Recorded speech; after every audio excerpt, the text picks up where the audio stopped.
programu zaffe ez'enjawulo tubasaba mutusondere akusendika kamera kagweyo ntegeddeko kitubanjibwayo miliyoni 2.3 bwe tuba tufunye bannamukisa abatuwa emitwalo 2 olwaleero oba omutwalo gumu abantu 2.3 muba mumazeeyo sente ezo. Tubasaba mwongere tukwatizaako kubanga sente ze muleeta zituyambako naffe kennyini okwanguyirwa mu kubatuusaako obusiraamu bwammwe.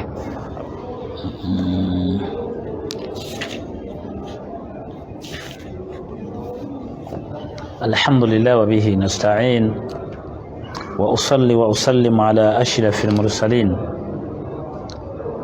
salawatu rabbi wa salamihi wa barakatihi alayhi. أوصيكم وإياي بتقوى الله عز وجل كما قال الله تعالى في محكم تنزيله يا أيها الذين آمنوا اتقوا الله وقولوا قولا سديدا يصلح لكم أعمالكم ويغفر لكم ذنوبكم ومن يطع الله ورسوله فقد فاز فوزا عظيما.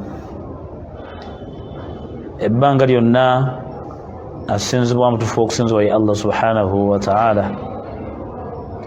mulezi waffe nannyini kutugabirira oyo Allah wanidde emyoyo gy'ebitonde bye yeetondera mu mukono gwe ogwa ddyo yuqallibuha kaifa yasha.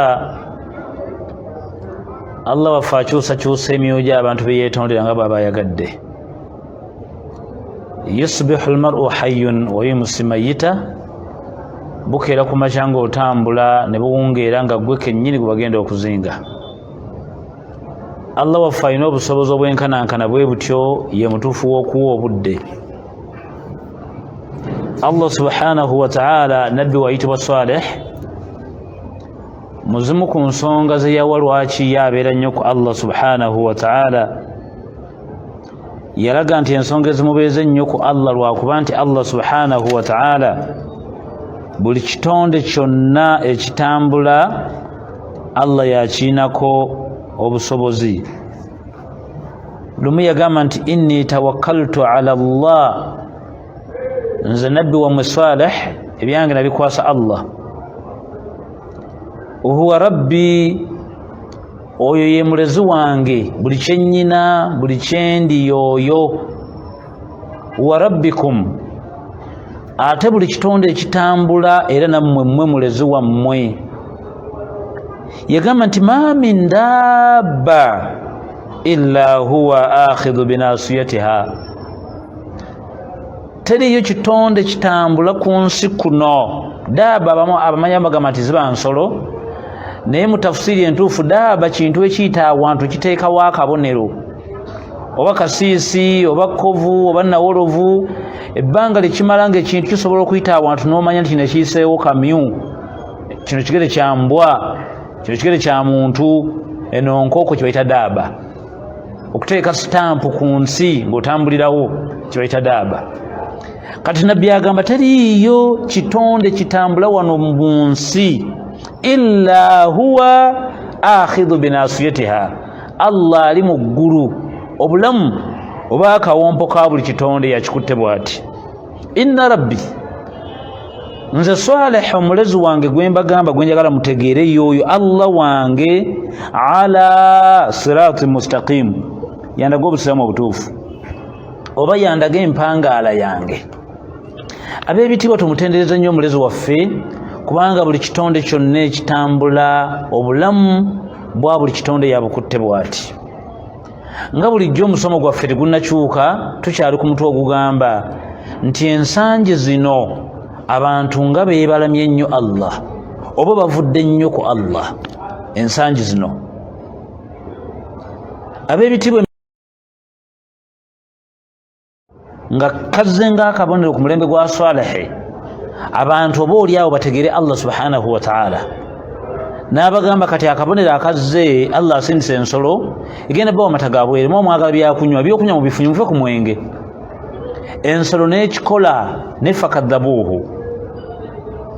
Allah bwe yali agyogerako mu aya emu eri emusula eyitibwa Nabai,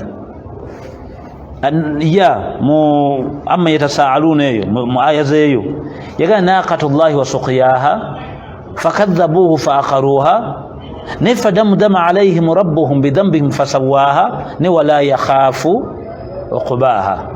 Allah ila yogera ku nsolo eyo gibali mbisa mbasalo okugitta wano musule yitibwa Hudu ayi yenkaga mu 5 Allah yagamba nti faaqaruha فقال تمتعوا في داركم 3 أيام ذلك وعد غير مكذوب فلما جاء أمرنا نجينا صالحا والذين آمنوا معه ببالي بسنسوليو إلى الله تبارك بواتفا يجاك لناك ولناك كلابو بينيو نمو السوليم الله كنميزا يغانتي ويا قوم هذه ناقة الله wano Allah mu aya yenkaga munnyaga nti waya qaumi bantu mmwe agamba nabi Salih ajaba gambe ne Hudu nti bantu mmwe eno nsolo ya Allah lakum aya kabonero kazze bakabawereddwa gye muli fadharuha taakulu fi ardillah temugezane mugikwatako n'ensi mwerya nsi ya Allah wala tamassuha bisu'i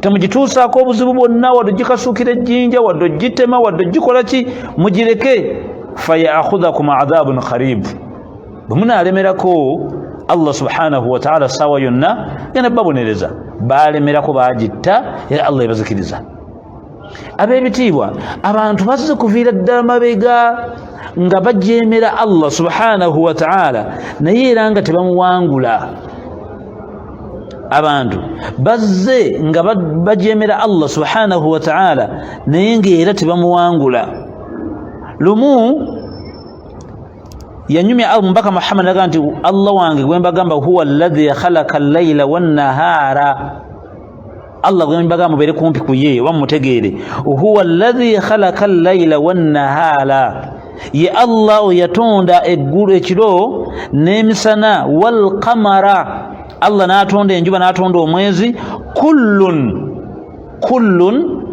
ebyo nebibyogeddwako Allah byeyatonda omuli ekiro omuli emisana omuli enjuba omuli omwezi kullun fi falki yasbahun biriwo ku lwa buyinza bw'oyo atenderezebwa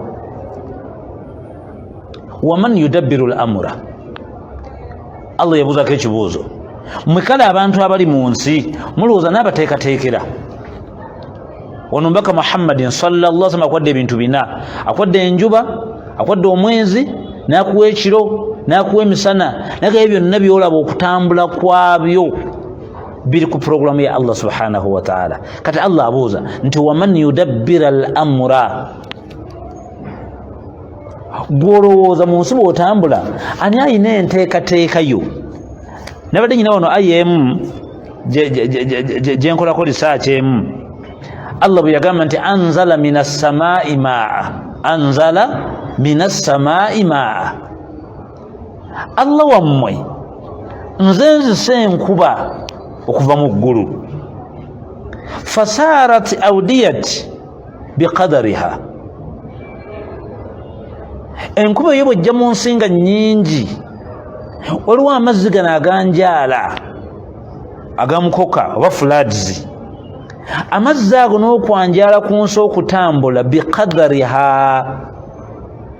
ganjaala lwa buyinza bwange busobozi bwange nze Allah wammwe emukoka gwe mulaba amataba galumbye awo ekifo gakoze eki gakikola lwa buyinza bwange fahtamara zabadu rabiya amazzi ago bwe gaba ganjaala gamukoka gajja n'ebintu ebitalina mugaso galeeta ebiveera galeeta ebicupa galeeta ebiti galeeta ebisubi galeeta ebiki gajja n'ebikasasiro bingi olumu ebitalina mugaso nobiraba nga biddukira ku ngulo lw'amazzi ago fa amma zabadu fayadhhabu jufa mukoko oyo bw'aleeta ebintu byaleese ebyo byonna bifa bwereere agacupa agakaliraawo ebiti ebizze bikomaawo kugirako ebiveera bikomaawo byonna ebijja bidduka n'emukoka byejjereeta bifa bwereere akunyumiza Allah nega nti wa amma ma yanfa'u nnansa amazzi gammwe agatali ga mukoka ago aganaaba gasenkya fayamkuthu fil ardi ago nga kwatira mu ttaka akunyumiza nteekateeka gy'alina ku ggwe. Kaakati abantu lwaki omulembe guno beebalamye nnyo amateeka ga Allah? Ensonga ziri nnya. Ezimu ku ezo ba ambiya n'abalongoofu ze baalaba lwaki abantu bavudde ku mateeka ga Allah. Ne mu ssuula eyitibwa Iqraa oba gye mwakazaako Alaqi, essuula y'ekinyama. Iqra bismi rabbika alladhi khalaqa, suratul Alaqi, ssuula eraga obutonde bw'omuntu. Mwajjiramu aya egamba kalla innal insana layatgha an ra'ahu istaghna. Bannange, Allah omuntu gwe yatonda ava nnyo ku mateeka ga Allah mu bwangu. Omuntu Allah gwe yeetondera ng'asukka ekkomo. Omuntu Allah gwe yatonda nga yasoba. Omuntu Allah gwe yatonda ng'akyuka naye ddi arra'ahu staghna. Naddala Allah bw'amala okuwa omuntu ku kasente. Lwaki abantu omulembe guno bavudde nnyo ku Allah? Anti tuli mu kaseera ka nkomerero, Allah asumuludde nnyo akasente. Osingana omuddu myaka 32 alina obuwumbi 8. Oyo musuubira ku ndowooza ye tannazaala mwana, ali mu pifo, alina ssente nga ne bw'oziteekawo n'oleeta abantu 6 bwe bazirya omwezi tebazimalaawo. Oyo musuubira okusala eswala 5. Osuubira omuntu oyo Allah gw'amaze okuteeka ssente ezo mu mukono, konteyina ziri 8 zijja.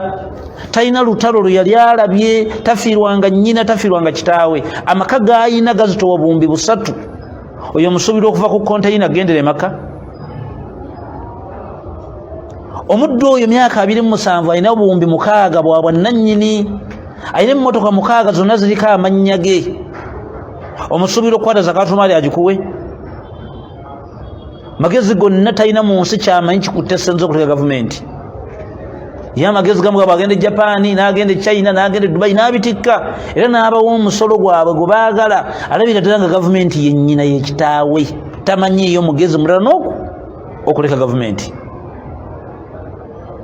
Kalla innal insana layatgha. Banaye omuntu awunga, omuntu awuttaala, omuntu akyuka arra'ahu staghna bwe mala omuwa ssente. Abantu bangi basobola okusaala salatul jamaa n'essente bwe ziwera abaddu babula, ne basaala esswala 3 ng'omuddu mu dduuka mwali asaavinga bakasitoma bangi. Era n'ababuuza ekibuuzo nti mwagala kisi ssente, mundeke malozi zikola nzibaleetere. Yalowooza mu muzikira ne baleetera ssente zikusinza Allah.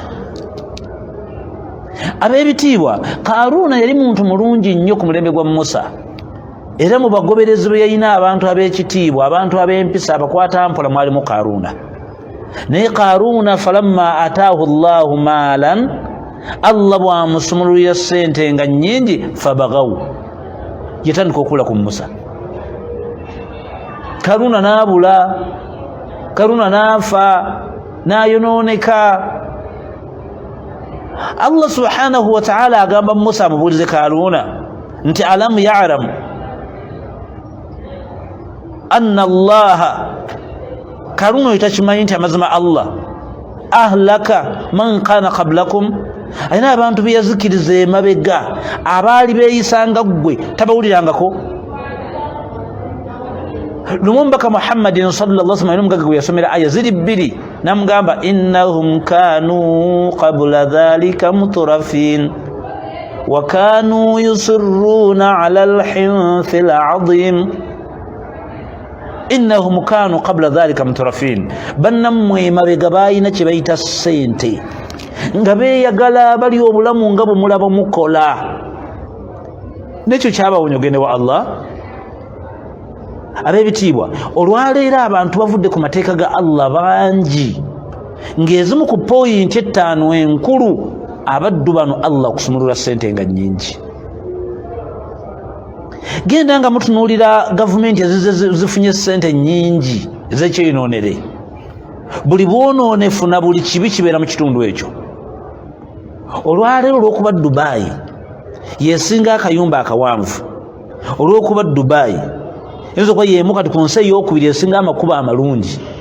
Dubai eyinza okuba essaawa eno esinga okuteekawo ebintu nga biri artificial naye nga bikulaga nti biri ku nakyo. Dubai gyekomye okubanga Allah abasaddaakidde ebyobugagga bingi era obwonoonefu obuliyo buli ku high level. Abamalaya beetunda ensi eraba kintu ky'owulira ng'ekyensonyi omuntu okwetunda, naye essaawa zibeera nnya n'osinga nadde omuwala Munnayuganda ku street nakugamba nti shoti naye ng'ensi ewulira essaawa 5 ez'ekimisana, nga naye Uganda wajjudde obwonoonefu babikola kiro naye ate wala emisana ddala. Ab'ebitiibwa, Allah buli lwasumulula emirembe naddala ebya ssente Allah ateekawo obwonoonefu. Lwaki? Anti mu sura eyitibwa Alaki yatugambye nti kalla innal insana la yatugha, kyaddaaki omuntu alalanga, omuntu yeewaggula, omuntu akyuka, omuntu yeeyongerayo, arraahu stagna, naddala bwe mmala omuwa ssente n'aziraba. Bw'akeberamu nga mu maka ge akasente kazze, asobola okuzimba, asobola okuwasa buli mukyala gw'ayagala, asobola okutambula mu mmotoka gy'ayagala, asobola okulya buli ky'ayagala, alaba nga Allah tasaana kumuliraana. Ab'ebitiibwa, inna ila rabbina raji'un. Buli kitonde ekiri mu nsi mukikakasa mukijjukize tugenda kudda wa Allah subhanahu wa ta'ala. Ensonga ey'okubiri etera okuviirako abantu okuva ku mateeka ga Allah subhanahu wa ta'ala. Abaddu ne balalanga Allah buli lwawangaza muntu mu nsi ebbanga nga ppanvu, muddu alalanga n'ava ku mateeka ga Allah. Buli Allah lwasaddaakira omuddu obuwangazi nga buwanvu, atuuka ekiseera ne yeerabira ate yamutonda, so nga ate yandibadde ajjukira nnyo yamutonda. Kubanga emyaka gy'oyina oba obuwangazi bw'oyina tosobola kutuuka lusozi era tosobola kutuuka nnyanja. Ebyafaayo mu nsi bizze nga byogera ku migga n'amayanja. N'osoma Victoria, n'osoma river gye bayita River Nile, n'osoma emyalo egyo eminene egitambuza emmeeri nga bw'owulira Red Sea, Indian Ocean n'ebirala. Ebintu ebyo naawe okkiriza bulungi nti biwangaddewo ebbanga okusinga ggwe, kubanga ebyafaayo tebyogera ku mukoddomi wo wadde kitaawo wadde jjajjaawo, naye ate byogera ku bitonde ebyo. Ebitabo byonna ebitukuvu byogera ku bintu ebyo, obujulizi obulaga nti biwangaddewo okusinga. Ab'ebitiibwa, Allah bw'aba ayogera ku bintu ebyo mu Kulaani abyogerako ng'abiwaana kumusinza, abitenda bukwata mpola. Lumu yagamba nti law anzalna hadha alquran ala jabalin lara'aytahu khashi'atan mutasaddi'atan min khashyati llah wa tilka al-amthal nadribuha lin-nas la'allahum yatafakkarun. Law anzalna hadha alquran ala jabalin, Kulaani gye mulaba amaanyi gaayo, obuyinza obugirimu, ebintu ebigijjuddemu, Allah agamba nti mba kugikwata n'engissa ku lusozi, lara'aytahu khashi'a, mwandirulabye eddulu nnyini nga lusebengerera nga lukkakkana luvaawo. Lwa nsonga ki? Lutidde terujja kusobola kuwanirira mateeka ga Allah subhanahu wa ta'ala. Naye ate omuntu gwe yakkako, otoweza buzito bwa lusozi, toweza buwanvu bwa lusozi, toyina maanyi ga lusozi, toyina linnya litunda nga lusozi, toyina kyoli, naye gwe gubassaako Kulaani toyina kiwakyukako wadde neki. Naye ng'omulezi waffe akugambye nti law anzalna hadha alquran ala jabalin, law nze Allah wammwe mba kussa Kulaani eno nemba nga nagiteeka ku lusozi, terwandisuzeewo. Yali atenda bitonde ebyo nsozi, njuba, mwezi, mayanja, okutegeera kwabyo Allah biri wala nnyo okusinga, ate nga bikusinga buli kimu. Bikusinga amaanyi, bikusinga obuwangaazi, n'endabika bikusinga byute. Nolujja ku lusozi nga Allah yaluwunda gwolina kyoli, bonaabeera mweru banaagenda okukebera wansi ng'ate amagulu gakyama, bonaabeera n'amafigo ojja kubaako ekizibu, naye osiŋŋaana olusozi nga Allah yaluwunda. Tunulira eggulu, faqad zayyannaaha Allahu alayya, Allah yawunda eggulu naliteekamu emunyenye, just decoration, kulunyumisa, ng'ate n'emunyenye kitonde. Mu sura eyitibwa Ar-Rahman yagamba nti washamsu walqamaru yasjudan, enjuba n'omwezi bivuunama. Olaba kyabiwaanye? Gwe bw'abadde ayagala okuwaana mu Kulaani okwogerako, akutendako ggume, akutendako bwonoonefu, akwogerako bwamalaaya, akwogerako bubbi. Mu statement emu Allah yaleeta ekigambo kizibu, yagamba nti inna aradna al-amanata ala as-samawati wal-ardi wal-jibal fa abaina yahmilnaha.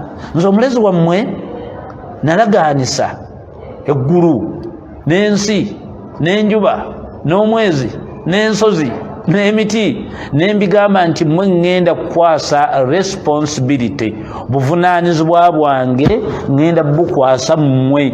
Ebitonde bifa abaina ay yahmilnaha, byagamba Allah. Tetuganye mu mutima mubi, Allah tuli banafu tetusobola. Allah yagamba nti washfaqna minha, nze Allah waabyo nentegeera nti bitegedde, timbadde mbitisse omugugu. Ne wahamalaha al-insaan, bwe nayita omuntu mukwase n'awumbulula engalo mmuteeremu, innahu kaana dhaluman jahula, olw'obubbi obulyazaamaanya n'obulyako omuntu bwe yeemanyi, y'ensonga lwaki yampa mangu engalo mmuteeremu, olwamuwa n'addusa. Bubbi. Ebitonde biri ebitusinga okumutya abyogerako ng'abitendako ekyo, ife atwogerako mu Kulaani ng'atutendako ggume na bwonoonefu, atunyumyako bwamalaaya. Y'ensonga lwaki okutwokya ffe yatwewayira nnyo okusinga emiti. Allah yagamba nti walaqad dhara'na li jahannama kathiran min al-jinni wal-insi, nateekateeka dde omuliro nze Allah wammwe, nagumala gwaggwa. Omuliro ogwo njagala guteekamu abantu nga bangi n'amajinni nga mangi. Subhanallah, sabbih isma rabbika al-a'la. Uli statement ya Allah, walaqad dhara'na li jahannama, nabategekera mmwe dde omuliro, kathiran min al-jinni wal-insi, omuliro ogwo ngwagalamu amajinni nga mangi, njagalamu n'abantu nga bangi. Nsonga kitwabba ki? Lahum qulubun la yafqahuna biha, muyina emitima giringa ng'amayinja temuwulira. Oziika omuddu ng'omuddu oyo bamukubye katayimbwa bamulanga bubbi, enkya ggwe kennyini n'omenya bbanka nga gye battidde muno gy'ogenze. Oziika munno nga mukazi we yafudde siriimu, n'abasawo ne baleeta ebbaluwa z'obulwadde mu lumbe, mukazi yennyini n'omwendako enkya n'oddayo. Oziika munno ng'omuddu oyo bamukubye lwa bwenzi, gwe kennyini ate obwenzi enkya n'oddayo batwala emmotoka yo. Lahum qulubun la yafqahuna biha, agenda kutwokya lwakuba na mitima giringa ng'amayinja tegiwulira. Nsonga ki eyokubiri? Walahum adhanun la yasma'una biha, balina amatu tegawulira. Ne budda kutuka omuddu n'okomerera aya nga ziyingirawo kinnoomu enkya ogende ku mulala. Lahum adhanun la yasma'una biha, balina amatu tegawulira. Abeera mu kiraabu n'emuwogganira endongo n'abayina ng'amatu gazibye, nkya n'addayo. Baddu ne banywa omwenge n'omulaga obuzibu bw'omwenge ne bagumuyiira n'ayoza engoye, nkya n'addayo. Muddu n'avaayo nga mwavu atambuza n'ekyokulya tayina, atambuza na bigere, nkya n'addayo. Walahum a'yunun la yubsiruna biha, balina amaaso tegalaba.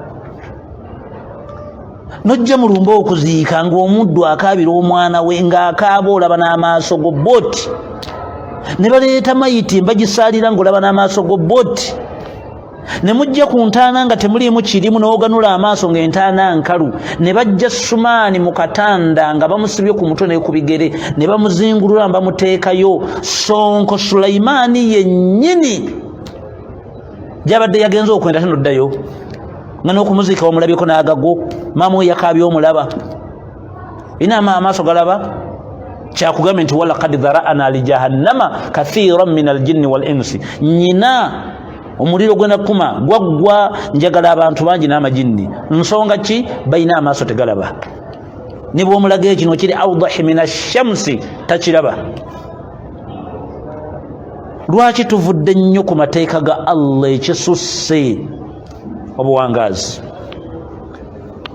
insha Allah bwakuzza mu kiraabu gye wabaddemu naye wiiki ejja nojjayo wiiki eno noddayo wiiki eno noddayo wiiki eno noddayo magezi gaggamba nti nze bwe ntyo bweri buli kiraabu gye bazimba gwe kusangawo weerabira nti ejja kukutwala buwangaazi era bwona asoma aya eri mu sura eyitibwa Al Imran Allah agamba nti wala yahsabanna alladhina kafaru baleme kulowooza abantu abali mu nsi nga bakola ebintu binagaana nti innama numula lahum khayru li anfusihim okuleka mu nsi okole buli byoyagala nti nkwagala nnyo innama numula lahum liyazdadu ithma nyina abantu bendeka mu nsi ne muwangaaza ebbanga nga ppanvu nga njagala ayongere ku mazambi nsobole omumwokya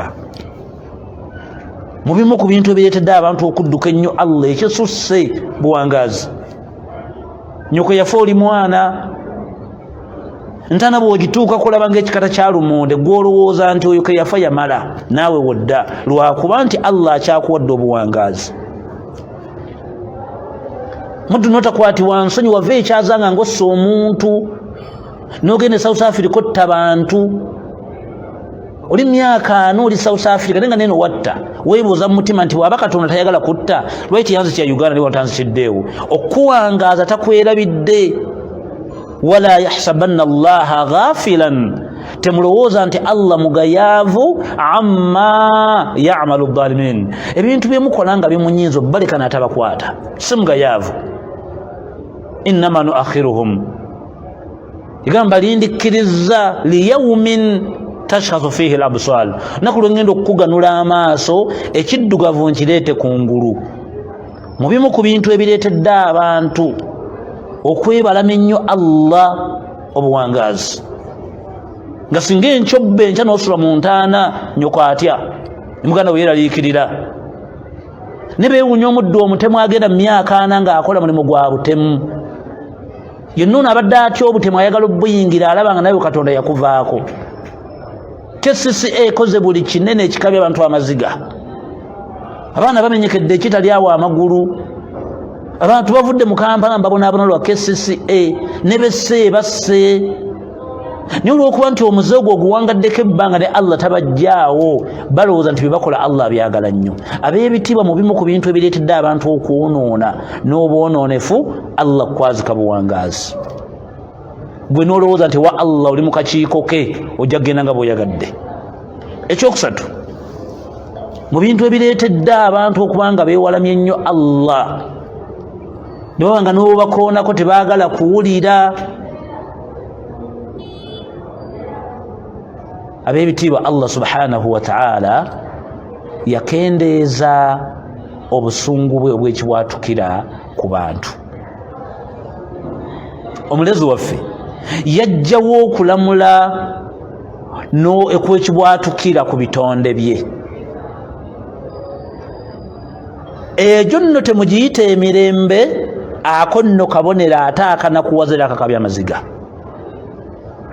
ku mulembe gwa Swalehe n'omulembe gwa Luuti omulembe gwa Zakariya n'omulembe gwa Iburahimu mujjukire nti Iburahimu ne Luuti baali mu bukulembeze bwe bumu nkiddamu bannabbi mwebali abalina embasatu nga baabanga mu bukulembeze bwe bumu wabula nga baawula bitundu nabbi Iburahimu yali mu kitundu ng'akulembera nga ne Luuti alina ekitundu gy'akulembera ng'era abantu ba Iburahimu bawulira bannaabwe mu kitundu ekimu gye bali ebisiyaga ewa Luuti ne bamalayika abaazikiriza akaalo ka Luuti baayita ku kyalo kya Iburahimu nabbi wa katonda ayitibwa Ibrahimu n'alaba bamalayika n'abategeerera ddala n'ajja ku muti we baali batudde n'ababuuza nti fama khatubukum ayyuha almursalun nga mpulira mwogera obwama ebimu tebyatuka abange mmwe abatume ba Allah kiki ne bamugamba nti inna ursilna ila qaumin mujrimin tugenda kukalakaddako kalimu aboononefu wa nursila ilayhim hijaratan tugenda bakasuukirira amayinja gavudde wa Allah galiko obusungu bwe ab'ebitiibwa akaalo konna Allah yakeera omulembe ogwogerwako ogwa Huudu ne Salihi bembadde mbagamba ab'ensolo gye bayita naaka Allah yagati naakatullahi wa suqyaha fakadhabuuhu faaqaruuha ensolo eyo gye batta tebaaweza nnaku bbiri bonna Allah fadammarnahum n'aleeta amazzi bonna n'ayera ekyalo ab'ebitiibwa minzaani zaaliwokko ku mulembe gwa Nabi Sulaiman era n'akyogerako n'abagamba mwenkanyenkanye ebipimo bwe mwogeraganya n'omuntu nti ogenda muguza 2,000 nakkirizo zisasula muwe kyasasudde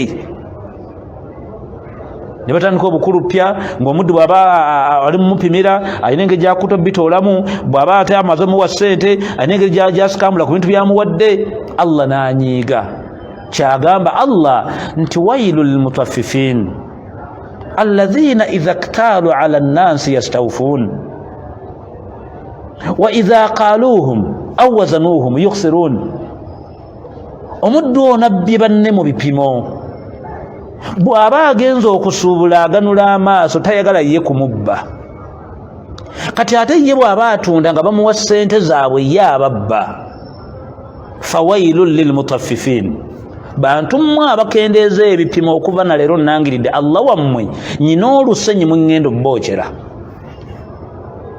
naddira akaalo nakeera olwaliro mubbye ku bbuca z'ennyama mubbye mu ngoye mubbye ku masimu mubbye emifaliso yabakoze eki ekireetedde abantu okulalanga nti kuli okubonereza kwa Allah okw'obusungu okw'obwangu Allah yakusitopinga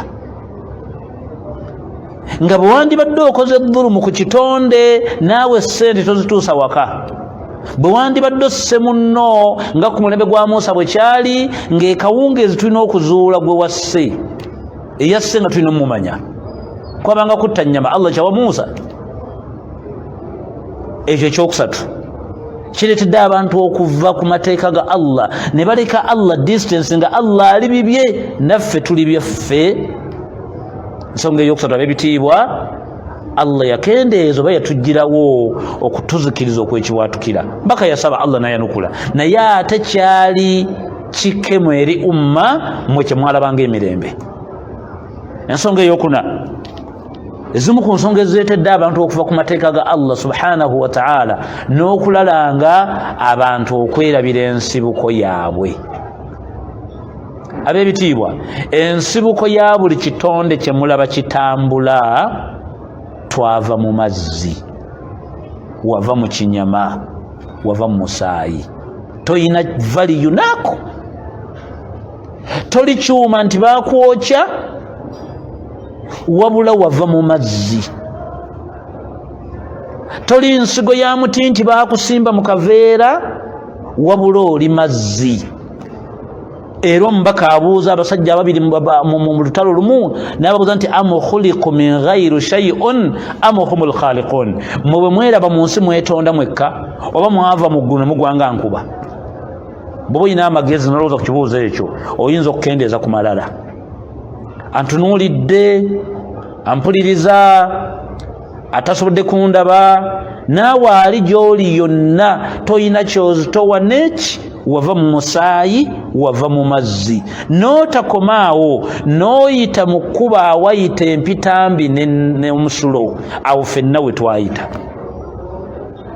ekyo singa okimanya gy'ova okomawo ku mateeka ga Allah subhanahu wa ta'ala mukkirize olw'obudde olwaliro tujja kukomaawo tuwongera obba kubira omulanga n'okubasaba abaludde nga mujje mutugoberera era nga mutuwagira puroguramu zaffe ez'enjawulo tubasaba mutusondere akasente ka kamera kaggweyo ntegeddeko kitubanjibwayo milioni 2.3 bwe tuba tufunye bannamukisa abatuwa emitwalo 2 olwaleero oba omutwalo gumu abantu 23 muba mumazeeyo ssente ezo. Tubasaba mwongere tukwatizaako kubanga ssente ze muleeta zituyambako naffe kennyini okwanguyirwa mu kubatuusaako obusiraamu bwammwe.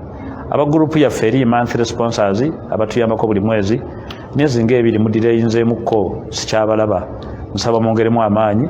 Enamba nagibawa eri 0702 001306 yemuteeka akasente kava katuyambako daawa ya buli mwezi.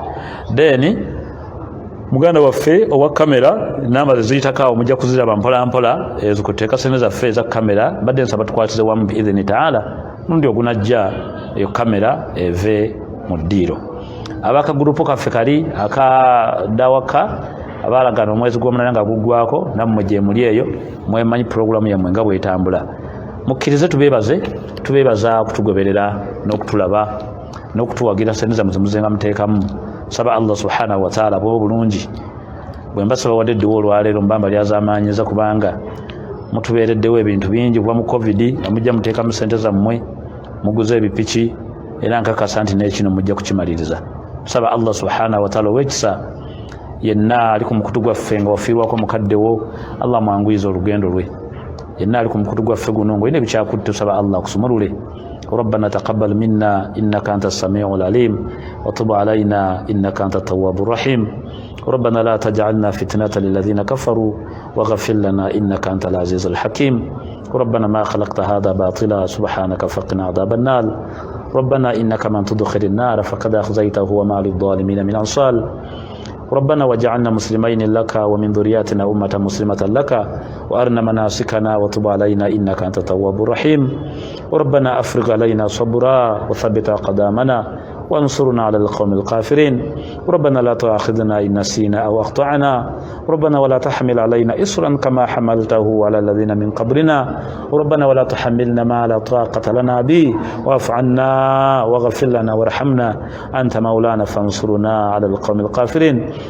اللهم لا تدع لنا ذنبا إلا غفلت ولا هما إلا فرجت ولا دينا إلا قضيت ولا مرضا إلا شفيت ولا فكيلا إلا أغنيت ولا أمواتا إلا رحمت ولا حاجة من حوائج الدنيا والآخرة إلا قضيتها ويسرتها يا أرحم الراحمين. السلام عليكم ورحمة الله وبركاته.